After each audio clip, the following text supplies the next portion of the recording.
If you're making decisions about your ads based on cost per lead or cost per book call, then you're really going to struggle to scale your spend to anything that's going to make you a meaningful amount of money. A client of mine started like this. They would log into Ads Manager, they would review their metrics, they would kill the high cost per lead ads, and then they would scale their spend. But the problem with this is that you would just go ahead and just kill what you see on the front end and then hope to scale what you see on the back end is going to scale. You put $4,000 in, you make 18,500 back. That's a 4.63 ROAS, and you're just like, okay, let me just kill this cost per lead of $20, keep the one that's $10, and then we're going to go. But you've got this huge blind spot of your entire sales process where you're not going to be able to make any sort of intelligent decisions, meaning that your ROAS isn't going to maintain when you look to scale that spend, and it's going to drop and drop and drop, and you're going to be confused as to why this is the case.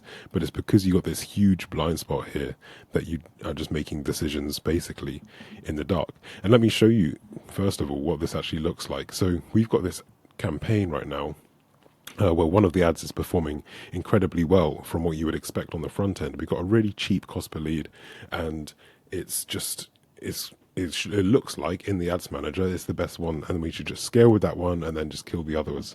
But this is what happens on the back end, and we're able to track this. So we've got 54 leads that have come in, but only one intro call has been booked, and we've got a 2-call sales process, and that intro call didn't even book a strategy call. Therefore, no strategy call was complete, no new clients, and no money made from the money that went into that ad. But if you're operating in the old way, then you would just keep running this ad, and then you'd just be confused as to why your ROAS just isn't representing what you originally thought it would be. Because if we have that $10 lead and that $20 lead, what happens next is something that you just can't see yet. But we could see a 15% book call on that rate, on that one, and then a 25% here.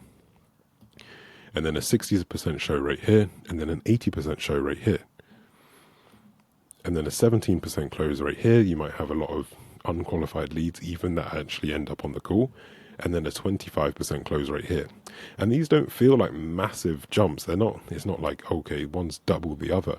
But this really stacks up. And then especially if you end up with people that are paying more on the front end.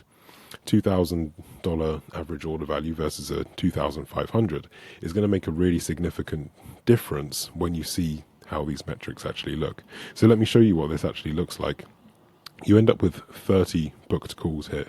So $2,000 spend, 200 leads are going to come out of that if at $10 a lead, and then 15% are going to book a call. But then what you get here is you only get 25 booked calls. So this would still be a more expensive cost per book call here. So you would still at this point perhaps kill this ad. But then look, as soon as you get to the show rate, this is where things change massively. Or not massively, but they change significantly. 18 calls sat here, but then 20 are sat here. And now we start to see a slight difference. This one is ever so slightly better when it comes to cost per sat call. But if you can't track that, you're not going to be able to make that decision, right? And then we've got a 17% close rate, which means we get 3, this should say clients here, out of the 18 calls that we have sat there. But then if we've got a 25% close rate on these, that means we get 5 new clients coming in. And then there's a 20% difference here in the average order value, meaning $6,000 of cash collected from those 3 clients are here, but then $12,500 of cash collected right here. So this means that there's a difference here. We've got a ROAS of, what would that be, 6.25 return on ad spend for this campaign, for this ad. But this one's only a 3, right? 2,000 in, 6,000 out, that's a 3 ROAS. So we've got a double difference in the return on ad spend here when we're actually like having these minor differences between the book call rate, the show rate, the close rate, but we've got a double difference when it comes to the actual outcome. So that's what you're doing. If you're killing campaigns like this, you're killing a campaign with a 6.25 ROAS, or killing an ad, with a 6.25 ROAS, and you're keeping that one running. And that's why you can't scale your spend. So how do we actually fix this? Well, when you go into the ads manager, you'll be able to go to the destination when you're setting up the ad. You'll just put in this website URL, and then you can go to tracking here, you can click on this button. Then it's just going to scroll you all the way down to the bottom, which is where you want to put your URL parameters in. And this is how I set it up for a client I'm talking about right now that had this problem, and I fixed it for them. I've got it UTM source meta, UTM medium paid, UTM campaign, and then these are the dynamic data dynamic fields that come with meta as it is. So you can do campaign.name there, and then add.name there. So we've got separation based on there's one in the UK and one in the US that we're running currently. So I wanted to be able to see that very, very quickly and easily here. We don't really the ad set isn't actually telling us an awful lot with this campaign in particular, so therefore we didn't actually include this. But you could set it up like this. You could have UTM source as meta underscore paid. You could have the UTM medium as the campaign name, UTM campaign as the ad set name, and then UTM content as the ad name. And then that way, when you get a really good kind of naming structure of everything that you do, then you'll be able to see these points of data that come through. And when you're tracking but how do you actually get this into your CRM? You want to add these hidden fields to your lead capture forms. The UTM source, the UTM medium, the UTM campaign, and the UTM content.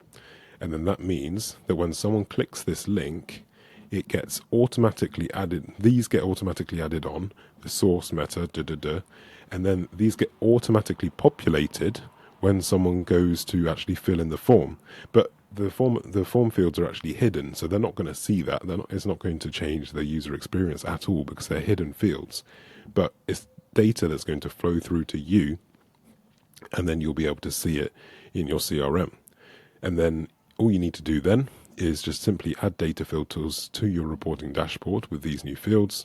And you can do this in Airtable, you can do this in Google Sheets, you can do it in custom coded. I custom code them for my clients because I like being able to do that. So then you can see here, you can select all of the different ads. You can say, okay, show me the data for this one, for example, and then you'll be able to see, okay, strategy calls booked for this one have actually performed better. So that's just a quick video I wanted to share with you because it's an easy fix, it's a simple fix, and it's something that's going to be so significant to how you actually are able to scale your ad spend and collect a meaningful amount of money rather than just seeing, okay, like 4,000 in, 18,000 out. Okay, great. Let me just delete the $20 lead ad because so many people are doing it this way, meaning that they're just really killing their ability to actually scale a sizable business. So I hope that's a helpful video. I thought it would just help you out when it comes to making sure that you're able to track your performance and scale your spend accordingly. If you do want help when it comes to running funnels for your coaching company and being able to have data tracking like this, whether it's an organic, I've not even spoken about organic here, but on an organic campaign or a paid campaign, then just scroll down and then click the link to my website, funnelhouse.co, and then you'll be able to schedule a call with me. But thanks a lot for watching the video. I'll catch you in the next one.